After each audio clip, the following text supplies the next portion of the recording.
अब new start हमारा इसका ये है। नाउ अब देखते हैं कि एटम्स जो है ना, हमने ये पढ़ा है कि atoms are the smallest particle of any element, right. But जब फर्दर कुछ डिस्कवरीज हुई, रदरफोर्ड ने डिस्कवरीज किया और भी साइंटिस्ट हैं, नील्स बोर ने डिस्कवरी किया, गोल्डस्टीन ने डिस्कवरी किया, बहुत से साइंटिस्ट हैं जिन्होंने इस पर काम किया। तो हम उस थ्योरीज में नहीं जाएंगे, हमें तो जो सीखना है उस पर काम करेंगे। तो उन्होंने बताया कि जो एटम्स है ना, वो सिर्फ स्मॉलेस्ट पार्टिकल नहीं है, बल्कि एटम्स के अंदर भी कुछ पार्टिकल है जिसका उन्होंने नाम दिया सब एटॉमिक पार्टिकल्स। और सब एटॉमिक पार्टिकल में हमारे पास तीन चीजें निकल कर आई, प्रोटॉन, इलेक्ट्रॉन और न्यूट्रॉन।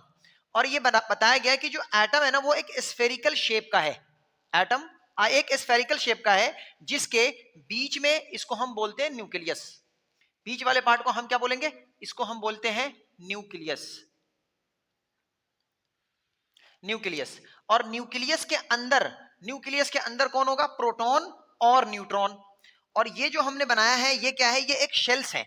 इसके अंदर ये एक शेल है, ये भी शेल है और ये भी शेल है। यानी शेल क्या है? यानी शेल एटम्स के आसपास एक ऐसी लोकेशन है जहां पर इलेक्ट्रॉन मिलते हैं, राइट, या जहां पर इलेक्ट्रॉन्स रिवॉल्व कर रहे हैं।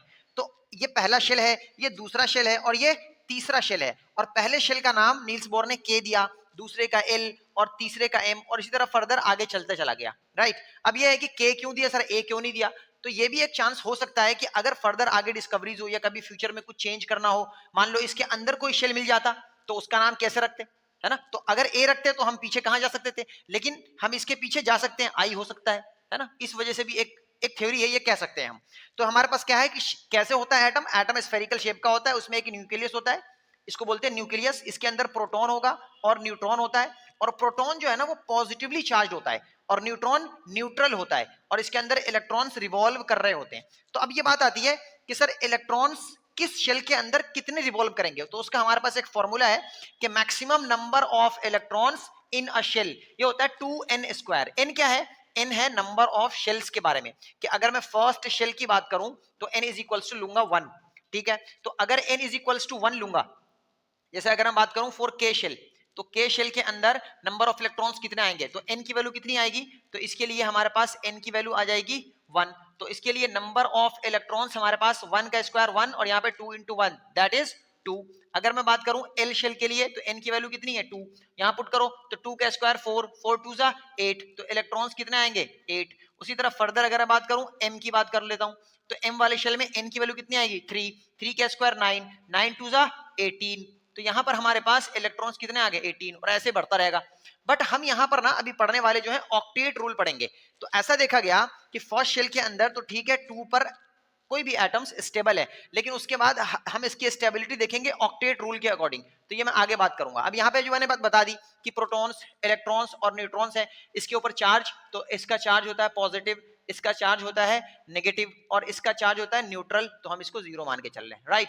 इसका लोकेशन क्या है? तो इसका लोकेशन है न्यूक्लियस। और इसका लोकेशन क्या है? इसका लोकेशन है शेल्स के अंदर। और इसकी लोकेशन भी कहां है? तो न्यूक्लियस के अंदर इसकी भी लोकेशन है, राइट। नाउ अब हम बात करते हैं कि सर एलिमेंट्स के बारे में क्या बात करें। तो हम आ रहे हैं एलिमेंट्स की तरफ ही। अब देखो कि एटॉमिक नंबर क्या होता है। तो किसी भी एलिमेंट के अंदर जितने प्रोटॉन्स होते हैं ना, हम उसको क्या बोलते हैं? Atomic number. ध्यान रखना, इलेक्ट्रॉन सही स्टेटमेंट नहीं है, क्योंकि इलेक्ट्रॉन चेंज होते रहते हैं, आगे आप सीखोगे। तो यहां पे क्या है? Number of protons in an element is called atomic number, और इसको हम रिप्रेजेंट करते हैं कैपिटल Z से। तो अगर किसी भी एटम के अंदर, किसी भी एलिमेंट के अंदर जितने भी प्रोटॉन्स होंगे, हम उसी को क्या बोलते हैं? एटॉमिक नंबर बोलते हैं। अब बात करते हैं एटॉमिक मास क्या होता है। तो एटॉमिक मास उसे बोलते हैं कि अगर किसी एलिमेंट के अंदर जितने प्रोटॉन्स और जितने न्यूट्रॉन्स हैं, इनको हम सम कर दें, तो वो उसका एटॉमिक मास कहलाता है। अब देखो हम इसको रिप्रेजेंट कैसे करते हैं। तो एलिमेंट का जो रिप्रेजेंटेशन है, ये इस तरह से करते हैं। अगर मान लो ये कोई आपका एलिमेंट है, तो उसका एटॉमिक नंबर नीचे लिखते हैं उसके, और उसके हेड के ऊपर हम क्या लिखते हैं? Atomic mass. तो ए से रिप्रेजेंट करते हैं एटॉमिक मास को, और जेड से एटॉमिक नंबर को। अच्छा, इसको इस तरह भी लिख सकते हैं, और ये भी ठीक है, जेड यहां लिखते हैं, एटॉमिक नंबर यहां, एटॉमिक मास यहां। अगर मैं इसको लिखूं, जैसे मैं बात कर लेता हूं सोडियम के केस की, तो हमारे पास सोडियम का एटॉमिक नंबर होता है 11 और एटॉमिक मास होता है 23। इससे क्या पता लगा कि सोडियम के पास 11 प्रोटॉन है, और सोडियम के पास ये इतना सोडियम का एटॉमिक वेट है, राइट। उसी तरह यहां पर भी हम लिख सकते हैं, अगर आप इसके बारे में भी लिखना चाहो तो ऐसे लिख लो कि हमारे पास जैसे ये क्लोरीन है, राइट ना, या क्लोरीन की जगह हम कैल्शियम ले लेते हैं, कैल्शियम है तो कैल्शियम का एटॉमिक नंबर कितना 20 और एटॉमिक मास कितना 40। ये भी लिखने का सही तरीका है। हमें तो ये देखना था कि प्रोटॉन ही एटॉमिक नंबर कहलाता है, किसी भी एलिमेंट के अंदर जितने प्रोटॉन होते हैं वो उसका एटॉमिक नंबर कहलाता है। इसको लर्न कर लो, एटॉमिक नंबर मतलब प्रोटॉन, हाँ ये भूलना नहीं है। उसके बाद हम बात करते हैं कि अगर कोई एटम न्यूट्रल है, ये मैं इस पे इसलिए आ रहा हूं कि अगर ना हम अभी एक बात यहाँ पे लर्न करवा देना चाह रहे हैं आपको, क्योंकि जब हम स्पेसीज के बारे में बात करेंगे, आयंस के बारे में बात करेंगे तो ये बात वहां पर रिपीट होगी। तो अभी से इसको देख लो कि अगर कोई हमारे पास एलिमेंट है और उसके ऊपर कोई चार्ज नहीं है, वो न्यूट्रल है, जैसे कि ये सोडियम अभी न्यूट्रल है। जैसे अगर आप यहाँ पे देख लो, हमारे पास यहाँ लिखा हुआ Cl और यहाँ लिखा हुआ Cl माइनस, ये यहाँ लिखा हुआ Na और यहाँ लिखा हुआ Na+, राइट। तो ये तो न्यूट्रल है, ये भी न्यूट्रल है, बट ये न्यूट्रल नहीं है, ये तो एनायन बन गया, आगे देखेंगे, और ये कैटायन बन गया, इसके ऊपर चार्ज आ गया। तो चार्ज स्पेसीज की बात नहीं कर रहे हैं, लेकिन अगर कोई दो एटम एलिमेंट हमारे पास, कोई दो एलिमेंट के ऊपर कोई चार्ज नहीं है, तो उस एलिमेंट के पास नंबर ऑफ प्रोटॉन और नंबर ऑफ इलेक्ट्रॉन भी सेम होगा। यानी अगर मुझे उसका एटॉमिक नंबर पता है तो मुझे उसका नंबर ऑफ इलेक्ट्रॉन भी पता है, क्योंकि वो दोनों सेम ही है, राइट। निकाल तो हम उसमें भी लेंगे, बट यहां पर ध्यान रखना प्रोटॉन और इलेक्ट्रॉन बराबर होते हैं। कंडीशन एक है कि क्लोरीन के ऊपर यहां पर देखो कोई भी चार्ज नहीं है, न्यूट्रल होना चाहिए। तो न्यूट्रल एटम्स, न्यूट्रल एलिमेंट्स के लिए नंबर ऑफ इलेक्ट्रॉन्स और प्रोटॉन्स बराबर होते हैं।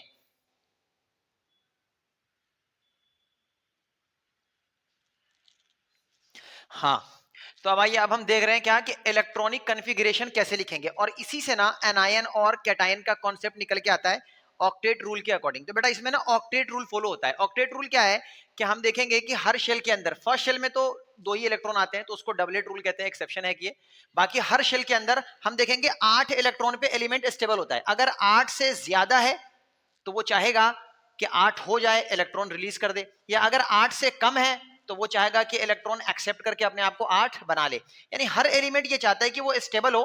कंडीशन क्या है कि अपना ऑक्टेट रूल फॉलो करना चाहेगा। तो देखिए समझते हैं, जैसे हमारे पास है यहाँ पर हाइड्रोजन, हाइड्रोजन के पास एटॉमिक नंबर 1 है, और मैंने अभी पीछे बताया आपको कि जो भी एलिमेंट न्यूट्रल होगा, ये सारे एलिमेंट्स आपको दिख रहे हैं न्यूट्रल है, कोई भी इसके पास चार्ज नहीं है, उसके पास इलेक्ट्रॉन और प्रोटॉन क्या होता है, इक्वल होता है। तो चूंकि इसके पास एक ही यहाँ लिखा हुआ है तो प्रोटॉन है ये असल में, बट इलेक्ट्रॉन भी सेम ही होगा बिकॉज इट इज न्यूट्रल। तो यहाँ पर हम लिखेंगे एक इलेक्ट्रॉन, क्योंकि फर्स्ट शेल के अंदर 2 इलेक्ट्रॉन आ सकते हैं। अभी मैंने आपको सिखाया था 2n² के कॉन्सेप्ट से, तो फर्स्ट शेल में 2 इलेक्ट्रॉन आते हैं मैक्सिमम, बट इसमें एक ही है तो एक ही आएगा। अब यहाँ पर 2 है तो इसके पास 2 आ जाएगा, यहाँ पर 3 है तो पहले शेल में तो 2 आएगा, क्योंकि इसकी कैपेसिटी 2 की है। अब एक इलेक्ट्रॉन को नेक्स्ट शेल के अंदर शिफ्ट करेगा कि उसमें एक आएगा एल शेल के अंदर। उसी तरह यहाँ 4 है तो बहुत आसान है, यहाँ 2 और यहाँ पर 2 आ जाएगा। फिर यहाँ 5 है तो पहले शेल में 2 आएगा और फिर इसमें 3 आ जाएगा। यहाँ 6 है तो पहले शेल में 2 आएगा, इधर 4 आएगा। यहाँ 7 है तो पहले शेल में 2 आएगा, इधर 5 आएगा। पहले शेल में 2 और ऑक्सीजन यहाँ पर कितना 6 आएगा लास्ट शेल में, और फ्लोरीन के पहले शेल में 2 और इस वाले शेल में 7 इलेक्ट्रॉन्स आ जाएंगे। अब देखना नियोन है यहाँ पर, तो पहले शेल में 2 और इसमें 8 आ गया। अब सोडियम है, पहले शेल में 2 और इसमें हम 8 ही भरेंगे, इसकी मैक्सिमम कैपेसिटी कितने की है 8 की। तो नेक्स्ट इलेक्ट्रॉन कहाँ जाएगा, तो नेक्स्ट इलेक्ट्रॉन जाएगा एम शेल के अंदर, ठीक है। अच्छा, और आओ पहले आगे देख लेते हैं, ये हमने भर लिया। उसी तरह अब अगर हम मैग्नीशियम का फिल करें तो इसके पास 12 है, तो पहले में 2, फिर एल शेल के अंदर 8, कितने हो गए 10, और फिर यहाँ पर 2 तो ये हो गया 12। उसी तरह एल्युमिनियम में पहले 2, फिर यहाँ पर 8 और फिर यहाँ पर 3 तो 13 हो गए। फिर यहाँ पर 2, यहाँ 8 और यहाँ 4 14, यहाँ पर 2, यहाँ पर 8 और यहाँ पर 5 15, यहाँ 2, यहाँ 8, यहाँ 6 16। अब आप समझ गए होंगे, यहाँ 2, यहाँ 8 और यहाँ 7 17। ऑर्गन के केस में देखो 2 8 8, ये भी क्या है कंप्लीटली फिल हो गया। अब हम 19 बढ़ेंगे तो पहले में 2, फिर 8, फिर 8। मैंने बताया ये ऑक्टेट रूल फॉलो करता है, तो मैक्सिमम इलेक्ट्रॉन हम यहाँ पर 8 ही भरेंगे। हालांकि इसकी कैपेसिटी 18 की है, बट फिर भी यहाँ पे ऑक्टेट रूल के अकॉर्डिंग ऐसा देखा गया कि 8 इलेक्ट्रॉन अगर लास्ट शेल में हो तो एटम स्टेबल होता है। इसके बारे में ज्यादा डिटेल में आप 11 में पढ़ेंगे। तो यहाँ पर कितना आएगा अब 1 इलेक्ट्रॉन, बिकॉज 19 में 2 8 10 10 8 18 और 1 1, तो कितना हो गया 19। उसी तरह अगर 20 है तो यहाँ पर 2, फिर 8 और 8 और यहाँ पे 2। अब यहाँ पर एक चीज देखने की है, बहुत इंपॉर्टेंट, बहुत जरा ध्यान से देखना। यहाँ पर हम शेप नहीं बना रहे, अगर आप 9th क्लास की बुक देखोगे एटम्स एंड मॉलिक्यूल्स के आगे, नहीं एटॉमिक स्ट्रक्चर में मिल जाएगा आपको ये। तो एटॉमिक स्ट्रक्चर के अंदर ना जैसे ये हाइड्रोजन है तो इसका शेप भी बना मिलेगा कि ये क्या है, ये न्यूक्लियस है, और ये क्या है, ये पहला शेल है, इसके अंदर एक इलेक्ट्रॉन, वो इस तरह से दिखा रखा है इन्होंने। उसी तरह अगर हम हीलियम की बात करेंगे तो ये क्या है, न्यूक्लियस है, और ये उसका पहला शेल है और इसके अंदर 2 इलेक्ट्रॉन। तो ऐसे हम भरते चले जा सकते हैं, शेल्स के फिगर भी बना सकते हैं। अब समझना मैं समझाना क्या चाह रहा हूं, देखो हमें देखना है आयंस के बारे में। तो आयंस का कॉन्सेप्ट यहीं से शुरू होता है। आयंस होता क्या है, चार्ज स्पेसीज को आयन कहते हैं। मैंने जैसा कि बताया कि हर एलिमेंट ये चाहता है कि उसका शेल कंप्लीटली फिल्ड हो, राइट। अब कंप्लीटली फिल्ड इलेक्ट्रॉन इसके पास अगर नहीं है अवेलेबल, तो ये 2 कंडीशन है, या तो इलेक्ट्रॉन रिलीज करेगा या इलेक्ट्रॉन लेगा। तो अब देखो यहां पर एक है, तो यहां पर दोनों कंडीशन पॉसिबल है। अच्छा एक चीज और नोटिस करो कि इलेक्ट्रॉन गेन करने में और इलेक्ट्रॉन रिलीज करने में, दोनों ही कंडीशन में ना एनर्जी लगती है, एनर्जी की कंसीडरेशन यहां पर काउंट करते हैं। तो इसलिए दोनों ही देखेंगे, जो आसान होगा, जिसमें एनर्जी कंसीडरेशन कम होगा उसको लेंगे। तो जैसे देखो यहां पर हाइड्रोजन है, तो हाइड्रोजन क्या कर सकता है, एक इलेक्ट्रॉन अगर इसने एक्सेप्ट कर लिया, जैसे यहां बनाया था मैंने, ये है न्यूक्लियस और ये फर्स्ट शेल है, इसके पास एक इलेक्ट्रॉन है। अब मान लो एक इलेक्ट्रॉन इसने कहीं बाहर से एक्सेप्ट कर लिया, तब तो इसके पास 2 हो गए, एक कंडीशन ये है। या दूसरा कंडीशन ये है कि ये अगर ये भी निकाल दे, ये इलेक्ट्रॉन भी रिलीज कर दे अपने शेल से, तो इसमें दोनों ही पॉसिबल है, क्योंकि एक का निकालना और एक का लेना दोनों में इक्वल कंसीडरेशन है। अब एक बात समझने की है कि यहां पर पॉजिटिव और नेगेटिव चार्ज कब आता है। तो देखो हाइड्रोजन का समझो, हम बात कर रहे हैं हाइड्रोजन की, तो हाइड्रोजन के पास एक प्रोटॉन है और एक इलेक्ट्रॉन है। तो ऐसे बना लो, एक प्रोटॉन और एक electron, proton positive charge, electron negative charge. अब अगर इसके पास, चूंकि हम फर्स्ट शेल की बात कर रहे हैं, तो फर्स्ट शेल के अंदर 2 इलेक्ट्रॉन्स आ सकते हैं, राइट। तो अगर इसके पास इलेक्ट्रॉन आ गया, तो अब देखो इफेक्टिवली नेगेटिव चार्ज बढ़ जाएगा इस दोनों को न्यूट्रल करने के बाद। इसका क्या मतलब हुआ कि इलेक्ट्रॉन लेने से नेगेटिव चार्ज आएगा। और अगर इसके पास ये हाइड्रोजन है, इसके पास एक पॉजिटिव है और एक नेगेटिव है, और अगर इसने इलेक्ट्रॉन रिलीज कर दिया, क्योंकि इलेक्ट्रॉन का नेगेटिव साइन होता है, और अगर इलेक्ट्रॉन यहां से रिलीज हो गया, ये माइनस साइन है, अगर इलेक्ट्रॉन यहां से रिलीज हो गया तो इसके पास क्या चार्ज बचा, प्लस चार्ज बचा। तो ये आप याद कर लें कि अगर इलेक्ट्रॉन ऐड होगा तो माइनस चार्ज, अगर इलेक्ट्रॉन रिलीज होगा तो प्लस चार्ज। आई होप कि बात समझ में आ गई होगी। तो उसके अकॉर्डिंग अगर हम देखें तो हाइड्रोजन का क्या क्या पॉसिबल है, तो देखो हाइड्रोजन का ना पॉजिटिव भी पॉसिबल है और नेगेटिव भी पॉसिबल है। हम यहां पर लिख रहे हैं कि हाइड्रोजन का प्लस भी पॉसिबल है और हाइड्रोजन का माइनस भी पॉसिबल है।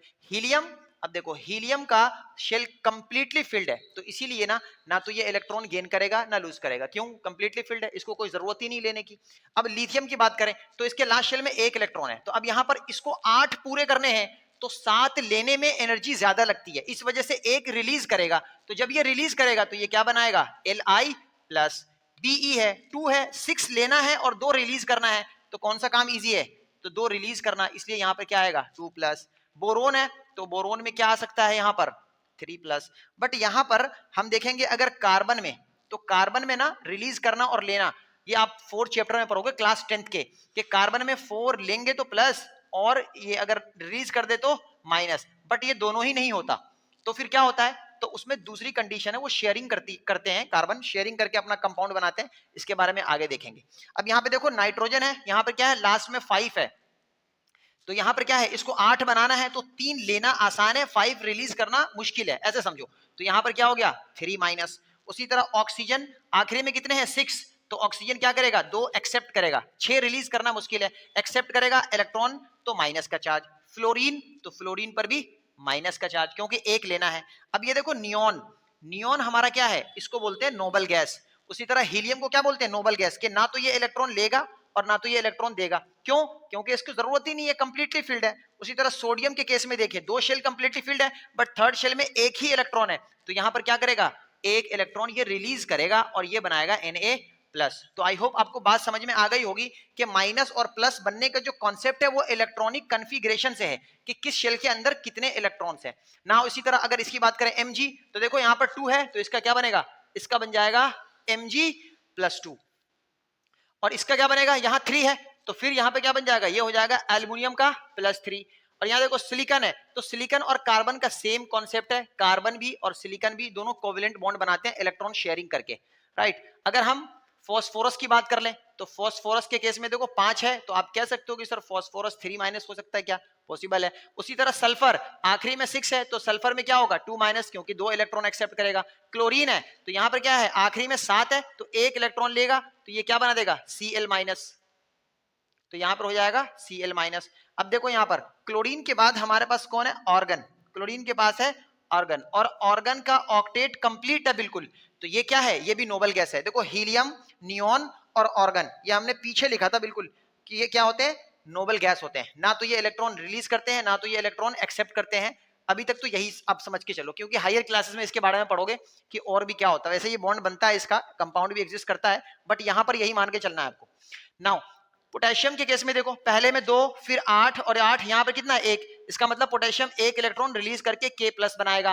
कैल्शियम भी क्या करेगा? Ca2+ बनाएगा। 6 एक्सेप्ट करना मुश्किल है।